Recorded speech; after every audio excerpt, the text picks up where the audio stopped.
Life has got a lot of twists and turns, yes? A lot of uncertainties, yes? Life is like the dragon. A lot of people find their car in a ditch. A lot of people would love a do-over in life.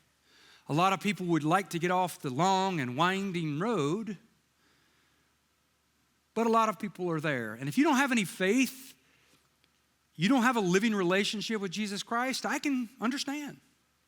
I look around our world, I turn on the news, I check out social media, and I didn't have an anchor for my soul, I'd be running for the hills too. I would be like, what is going on in a world that is turned upside down in so many ways?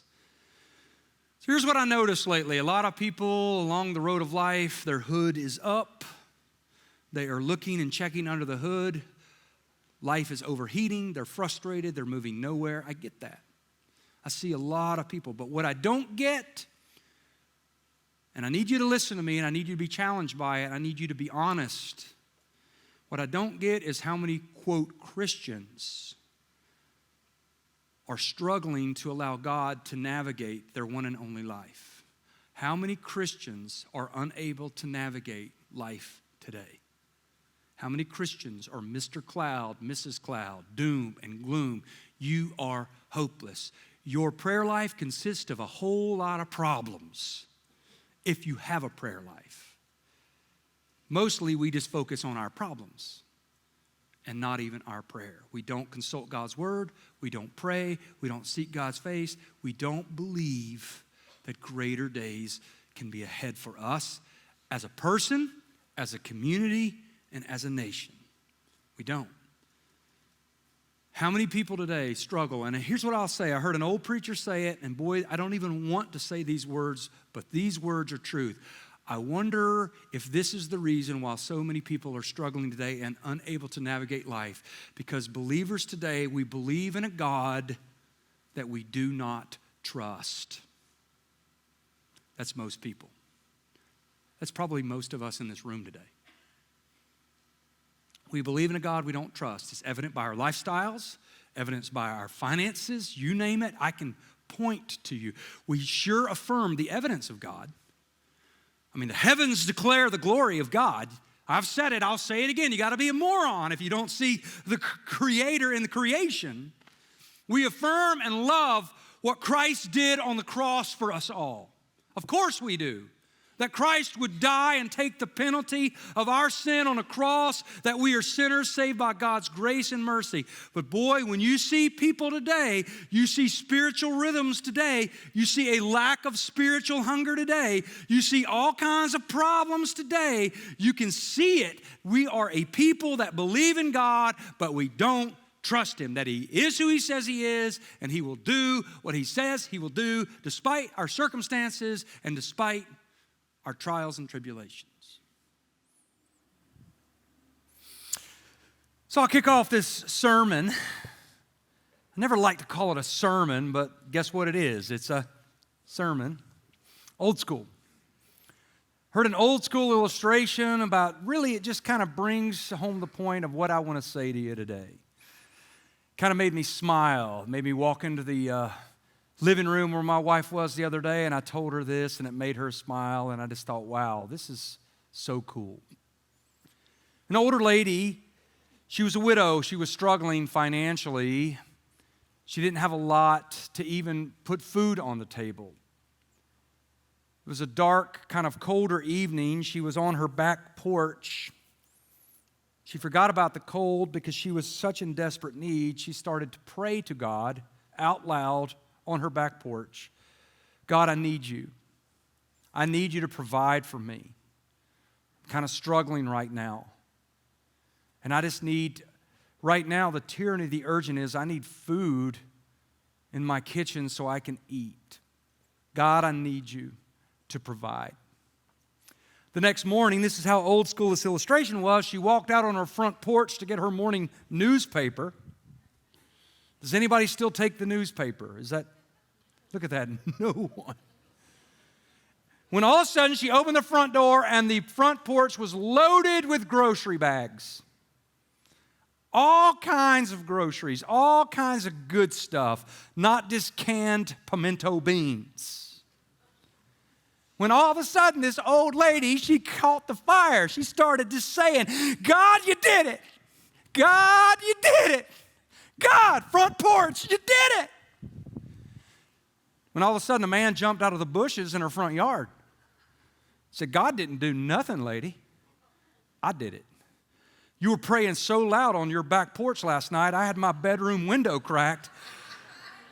I think you told the whole neighborhood what was going on, and I felt so bad for you. I went down to the store this morning with my own credit card, my own time. I bought all kinds of stuff because I know you were alone, and I bought all these groceries, and I just want you to know I'm an atheist.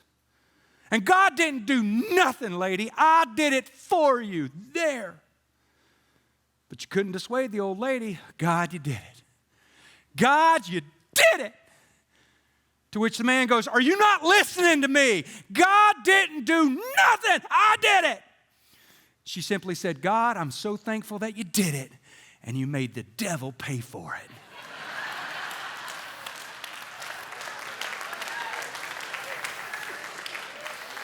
Who's ever heard that old one before? Come on, that's good right there. Made me smile.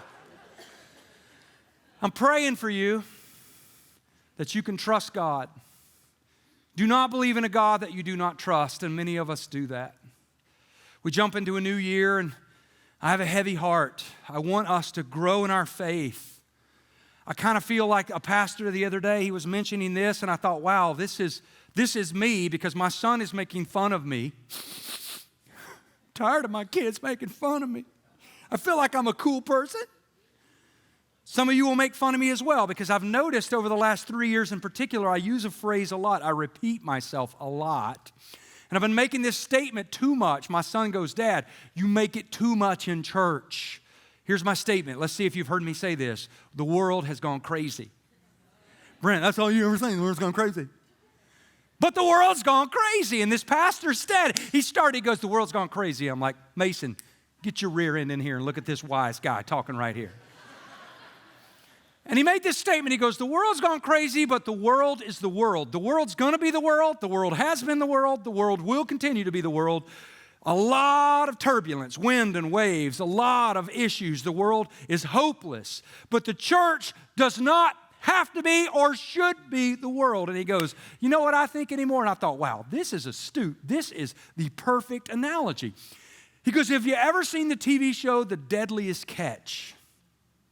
The crab boat fishermen in the Bering Sea, something I would be great at. I would puke before we got out of the harbor. You know what I'm saying? Can you imagine doing that job? Freezing cold, wind and waves.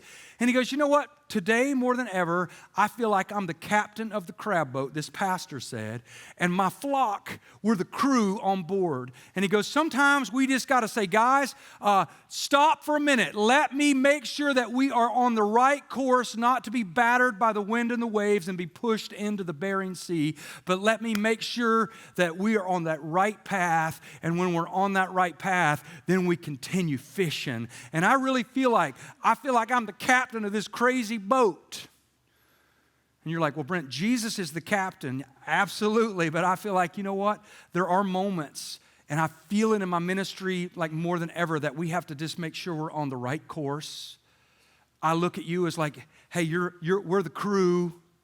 And I don't want anybody to be battered by the wind and the waves and walk away from faith. And I see it. I said it early. I'll say it again. We're set up as a society for a sweeping loss of faith. We look around at the wind and the waves, the world gone crazy. We're like, I wonder if I'm on the right side or not. I had a conversation with a buddy of mine this last week. He called me. He goes, have you talked to a certain friend of ours? And I said, yeah, I talk to him all the time. And he's like, Brent, do you know what's going on with him? And I'm like, well, tell me. Sometimes he doesn't open up, or maybe I haven't had my antenna up enough. And he goes, well, I really feel like this common friend of ours is losing his faith. He's walking away from what he maybe knows to be true. He's just struggling with life. So I reached out to him this week. Had some conversations. I actually copied and pasted a devotional that I was reading about just anchoring our lives to the truth. And I said, hey, I know this is what you need. And he texts me back, and we've had conversations since, and he actually called me yesterday, and he goes, hey, Brent, what are you doing today? And I said, well, I just got through doing a funeral here at the church at 1 o'clock, and I was heading home for a second, and then I came back to church. And so I just got done doing a funeral. He goes, well, that's positive. It's like the world, man, that's crazy. And I said, but wait a minute, it was positive. The funeral that I did yesterday, I felt like I was in the presence of God. It was a church service. I felt my spirit lifted up, and you're like, Brent, that's weird. But Phyllis Hilborn, who has been a part of our church since 2017, died on Wednesday, and I had her funeral yesterday. And she was in very rarefied air to me. She was a woman of faith. I believe 100% that she would say, even with her last breath, God, you did it. I've lost this fight, but I'm going to be with you for eternity. And so this week I went back and I looked at my email, and this is how rare Phyllis was.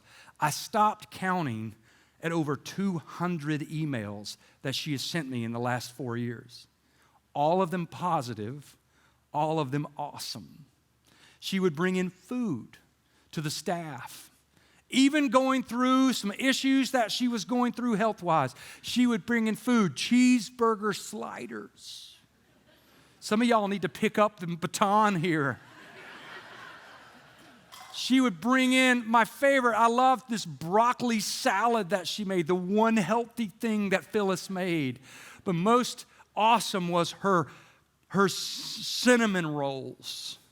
We would get a text. It was a mass text. Phyllis has brought cinnamon rolls. And the heavier staff members among us would beat each other down to the kitchen. I would never make it first. It would always be Dr. Keith, followed by Matt. And Keith and I would go, you can't eat just 10 of these, man. And I went back and I looked at all the emails, and I'll say this, and I said this to Ralph yesterday before the funeral. I said, man, I missed it. I'm sorry. I should have had Phyllis stand on this platform, and she should have spoken at least one time in the last few months, especially the journey that she's been on. Because what she would have said, I think, would have built people's faith beyond what I would say at all. It's a rare funeral that I can kind of say, I'm going to take a step back, and I would like Phyllis to speak with her own mouth things that matter the most. So I pulled up 2 emails. I'll read them to you, and it just really starts this faith-building journey that we're going to take for a few minutes, and I just am praying for you. Hey, you know what, God? You've brought us this far. I believe and am believing that the greatest days of my life are ahead of me. I can grow in my faith. That I'm not going to just be battered by the wind and the waves, no matter what I go through, that I have an anchor to my soul. 2 emails from Phyllis Hilborn in the last 2 months, October 2022. Brent, I've been coming on Saturday nights. It's easier with my current situation.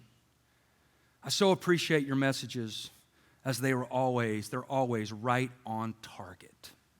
I love her. My prayer is that our awesome neighbors who do not want to come to church, any church, will be able to see Christ in our lives, especially my life, especially through this journey that I'm on. I sure don't know what people would do if they didn't have faith in Jesus.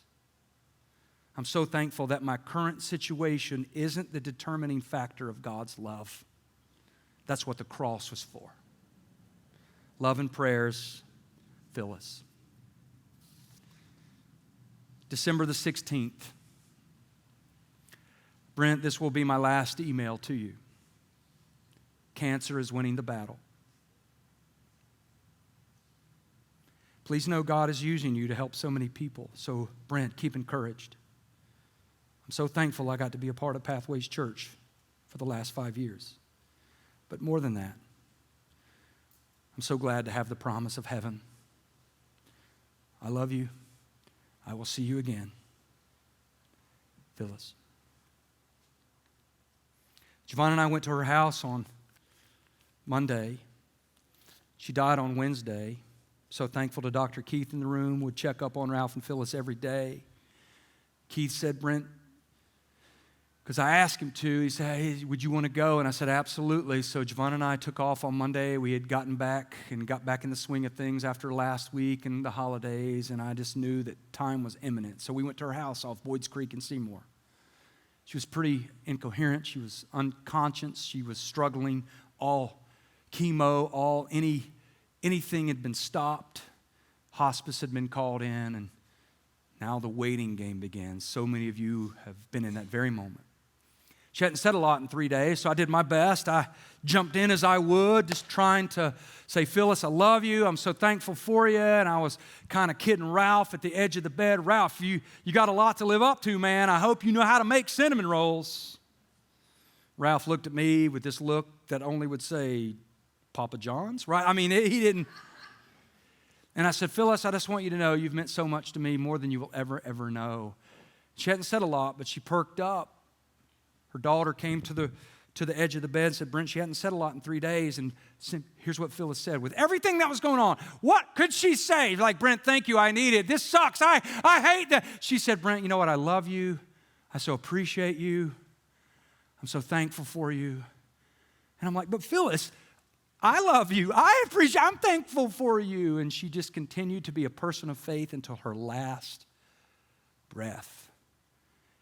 And the celebration of life, and some of you were in this room that we got to be a part of yesterday. I wish all of you could have been there. You can watch it.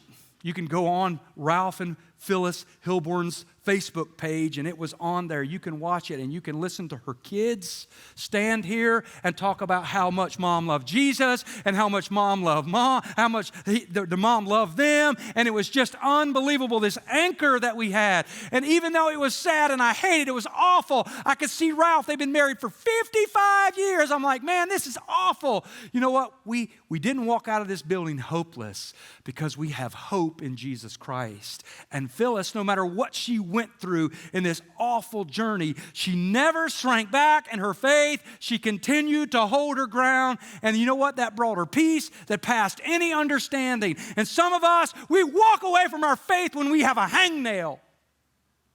When life's not perfect. Well, guess what? Life is life. 2023 is going to be tough sometimes. I love that video we used last week. If you were here, the old men around the table. Anybody have that year where everything came together? Nah, me neither. Just never know what a day holds. But boy, from your pastor to you, I want you to know, I want you to believe. And I need you to understand you can believe. You can make a choice that God will do what He says He will do. Do not derail. Do not walk into the abyss. The culture is going to try everything it can to pull you into the abyss where they are, where they're not walking to nothing. They have no idea what they're walking toward. And yet people today go, well, I don't know about all this Christian stuff. Our technology is so smart, we are too dumb for our own good now. And I just don't want that for you. I want you, at the end of your life, for us to celebrate the life that God gave you. Most importantly to say, and I believe Phyllis heard these words Wednesday, and she died right as church concluded on Wednesday. I got a call from Ralph that she had just passed away. I know she heard the words, hey, Phyllis, well done. You good and you faithful servant. You held your ground in faith, and you put your trust in me no matter what. So in 2022, we had a key verse. Some of you might remember the key verse. It's from the book of Hebrews, chapter 10. I've leaned on this passage, the whole chapter really for the last 3 years. From Hebrews chapter 10, we got the series Faith Strong, verse 23. Let us hold unswervingly to the faith that we have, for God who has promised us will be faithful.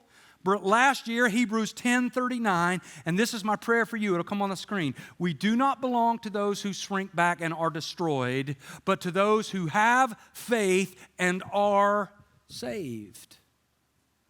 The book of Hebrews, written to encourage Christians, no matter what you would go through in life, to understand our relationship with Jesus Christ is the most superior thing. Nothing else comes close. So I want you to do me a favor today. You got that communication card. I would love for you to make sure your name is on it. I'm going to ask you to do something for me. but mostly for you. I would love on the back of that card for you to write what kind of issue, what's your prayer request, what's the one thing that pops into your mind first and foremost that you are struggling with, that you need to be prayed for. And you're sitting here saying, Brent, I want to be that person. I want to be able to say, you know what, God did it, God did it, God did it. May the devil pay for it. I don't care what's going on. I'm going to put my faith and trust in God, and I'm going to trust God in my need. I want you to write that prayer request down. And I want you to, before you do that, you could take the next few minutes before the end of the service to fill that out and think about it. Here's what I want you to know about it. This is going to be a little different week with these cards. All of the cards will not go to any staff member here at the church. All of them are coming directly to me. I want to pray for you by name and your request. You're like, Brent, this is a large church. It's going to take a lot of time. I've already started. Wednesday night, I went down through it. I spent several hours just begging God to be in these needs. I was brokenhearted. Tears flowing down my cheeks. I'm like, I can't believe the darkness that people are in that are right here in our church, the things that they struggle with. I had a man leave Wednesday night. He didn't write it on a card. He must have thought about it when he got home, so he poured out his life to me in an email, and at the bottom of it, he was smart. Here's what he said. He goes, Brent, I don't know what you got yourself into doing all this, but boy, it's going to be an awful dark January for you to read all the problems that all of us people have. It's okay. I want you to know that I'm going to pray for you by name and your request, that you will not shrink back from your faith, but hold your ground. Hey, listen, I know this. It'll come on the screen. It does sound new year, new you stuff. I get it. Change is inevitable. Change is coming. But progress is optional. We can flip the calendar. We can change into a new year, but many of us will remain stuck. Many of us will not progress, will not grow, will struggle, will start to be double-minded, will wonder if we're on the right team. All of those things will be in our hearts and minds if we don't watch it, because that's our society. And so for me last year, I love it that I just want to take a few minutes and just recap a few key points, because God moved, and only God could do this. Everything kind of stacked on itself. Not going to go back over all of last year, but we started with believe for it. Want to believe for greater days. Want to make sure that how did I word it? And I think this is so right on true. The size of our vision for the future is determined by the size of our faith. Faith, acting like God is telling the truth, measured by our feet, not our feelings, measured by our walk, not just our talk, measured by our lifestyles, not our lip service. And I just want to believe that God will continue to do the impossible in our lives and the church. I did a 1-2 punch. After Believe for It, I went into a series called Fight for It.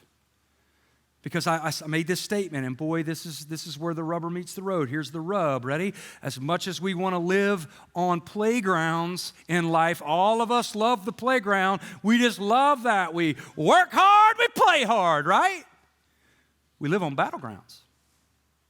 As much as we want to live on playgrounds, we live on battlegrounds. And the one thing I've learned in my life, and I'm getting older, and boy, I'm learning it more every day, that I have to fight for what is right. I have to fight for what I believe in and the people that I love. I get that. I have to fight. 2 Corinthians chapter 10, verses 3 and 4 is a verse of Scripture that is rapidly becoming one of my life's verses. It sounds weird, but this is what I think about a lot. For though we live in the world, we do not wage war as the world does. The weapons we fight with are not the weapons of the world. On the contrary, the weapons we fight with have divine power to demolish strongholds. I've learned this. If I give the devil a foothold in my life, mentally, emotionally, whatever it might be, the devil can build a stronghold, and I can feel like I will never get out of that current situation. Some of you feel exactly the same way. The Bible talks about this word stronghold 8 times in Scripture. The Apostle Paul brings it up best right here, where, listen, humanly I'm weak, but with God, all things are possible. God's power is available to me and to you. So a few things I'll say for the new year. If you don't declare war on your worship, you're going to give the enemy a foothold. and He's going to build a stronghold. Worship has to be active. Worship is something God deserves, and worship is something we desperately need. The biggest competition for our worship today is us. Us. We're the little g that many of us go for. Psalm 10, chapter 4. I'll just go through these quickly because I got a lot to say. I could be here all day. It's raining, nowhere else to go but here, right? In his pride, the wicked man does not seek God. In all his thoughts, there is no room for God. It sounds a lot like rhythm to me. There's a rhythm of not seeking God. We went into a series after Easter called Rhythm, the power of consistent, repeated patterns. The most consistent thing about our lives, in my life, I'll just say it again, is my inconsistency. Can anybody relate? The most consistent thing about me is I'm pretty inconsistent. Let's see some hands. Wow, few true people in here. It's hard to live that consistent life, but yet spiritual rhythm will get us through when the times are bad. Ask Ralph and Phyllis Hilborn. And the lack of spiritual rhythm will get us and take us to places that we don't want to be. And I'll say it again, New Year's stuff. Ready? Think about this week. Families, husbands, wives, all of us. Ready? The rhythm of your life is going to lead your family and you into either a blessing or disaster. Matthew chapter 11, verse 28 through 30, the words of Jesus in the Message translation, it says this: Are you tired? Jesus, are you tired? Are you worn out? Jesus, I'm tired. I'm worn out. Are you burned out on religion? A lot of people are there. Come to me, Jesus says. Get away with me. You'll recover your life. I'll show you how to take a rest. Walk with me. Work with me. Watch how I do it. Learn the unforced rhythms of grace. I won't lay anything heavy or ill-fitting on you. Keep company with me and you'll learn to live freely and lightly. By far, in my opinion, by far the most important series of 2022 was Faith Strong. What I've learned, and I still learn, is it's incredible to see the human capacity today and how many of us are resilient. We can go through tough times and we can hang on, but yet you see how resilient we are on one hand and how fragile we are on the other. That it seems like we can go, and if we don't watch it, we don't build our reserves. How do we build our reserves? Coming to God's house, locking in on God's word, spending time in worship, spending time in prayer, letting God fill our gas tanks. If we just do everything the world tells us to do and we just simply scroll our way into an oblivion, we will not have reserve.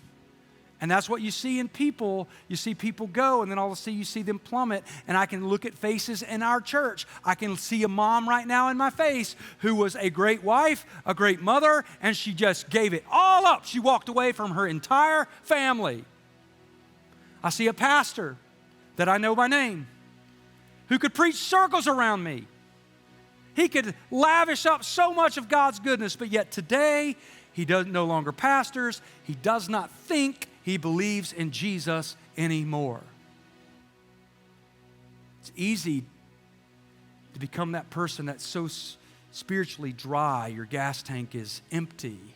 And it has to do with reserves. John Eldridge is right. The book many of us, you read with me, Resilient. He's like, it has to do with reserves. And he's like, where are your reserves? And I worry today. I see a sweeping loss of faith today. I see Jesus warning us, the signs of the age, things to come. And I see a lot of us, our tanks running low.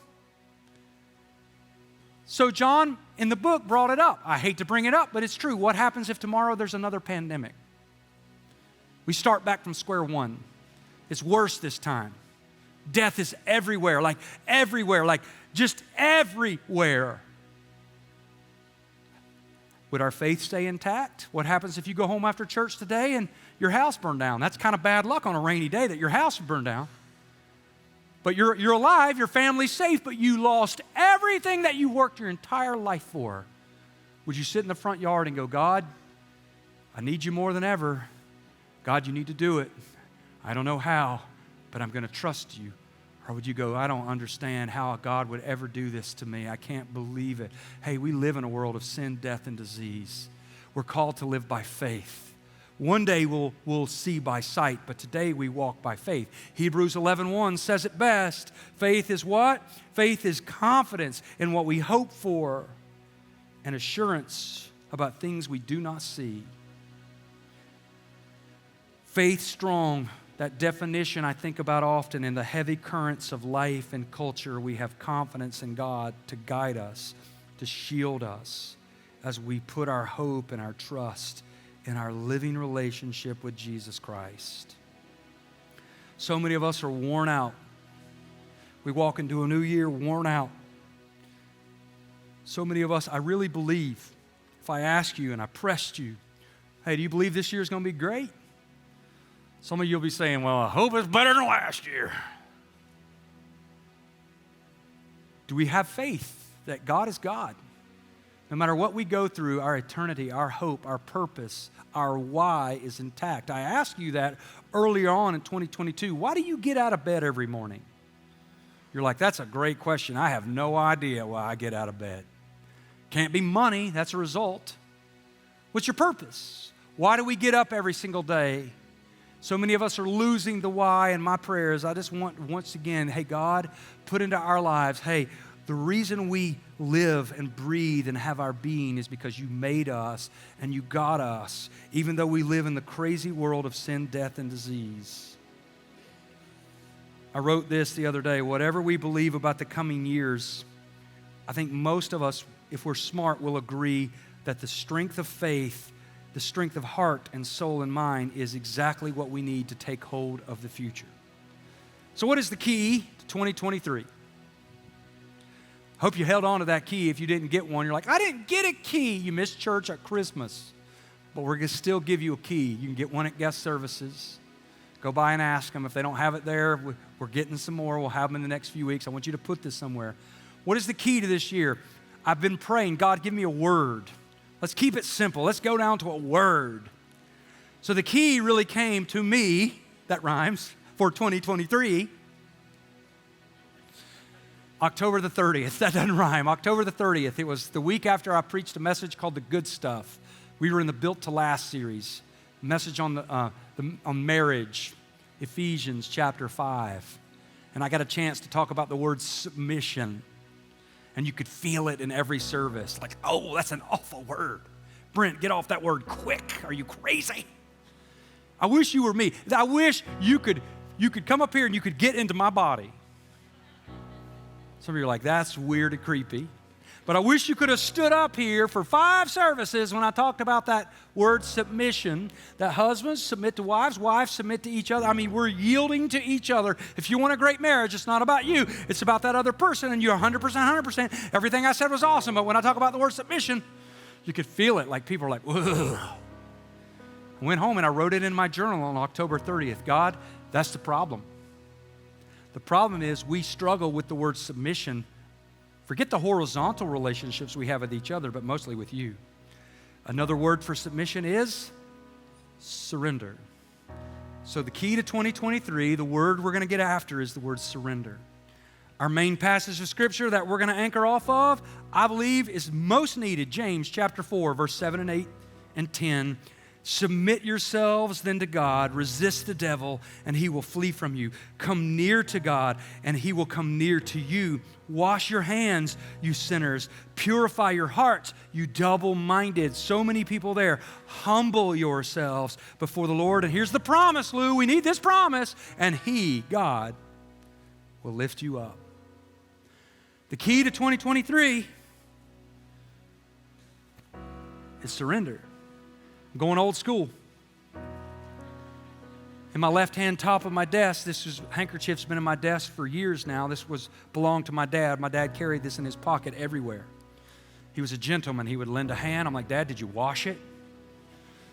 Somebody walked out at the first service and they showed me theirs. It was like a puke yellow. I'm like, well, how do you know if it's clean? Anyway, that was gross. But I wrote that in my journal and I thought, wow, that word surrender, I need it. I can't control every variable. I can get so double-minded and I can get in such dark places. God, I just need to control what's going on, and we can't control what even today will bring. God, I need you more. And I just thought about that verse from that song, all to Jesus I surrender, all to him I freely give. I will ever love and trust him. In his presence I'll daily live.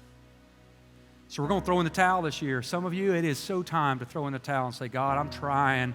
I've been trying to do all this on my own, and I just need to surrender to you. I want you to lift me up as I lift you up. I'll humble myself and know that the key to this year is surrender. What would happen? What would happen to us all if we said, God, I surrender all to you? We need that. So we're going to do this. Scott's going to come and sing a song called Coming Back. I love this song. I want you to sing it with a lot of gusto. It's a great song for the new year. I'm going to have you stand in a minute, and while he's singing, I would love for you to come forward. If you would love to do this, I would love for you to come forward and lay your communication card on the altar.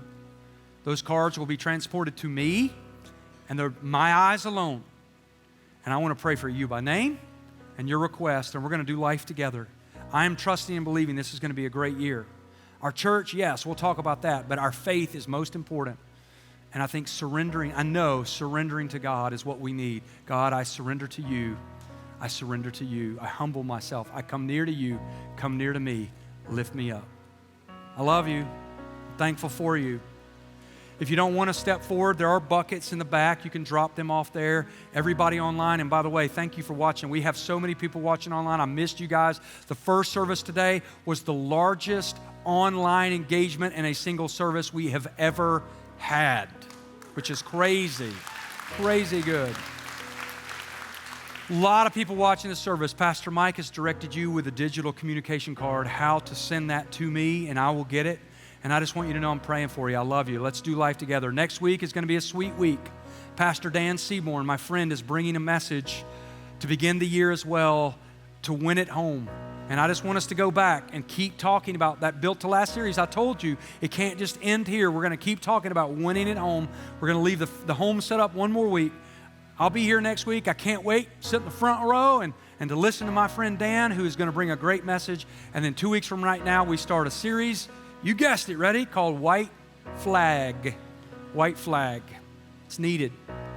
It's going to be a sweet season in our church, but you got to fight for being here and being a part of it. I want to pray with us. Would you stand up before I pray? God, thank you for this moment. Thank you for today. Thank you for these people listening. I'm so thankful that they're here. What a great week it's been. But God, be in this moment. Allow us to step forward and to cast our anxiety, our care on you, really. Ultimately, we're taking a step of faith here saying, God, be in my need. God, I'm so thankful as the shepherd, as a pastor, that I get a chance to stop what I'm doing and to lock in on each need and each name and just pray out loud. God, be in this situation, be in this need. I'm so thankful for a church family. I'm so thankful for your love. God, let us come back to you with gusto this year. Let us not go through the motions here, but to put you first. Surrender all. Surrender all. May that be our prayer in 2023. God, give us a fresh touch from you in Jesus' name.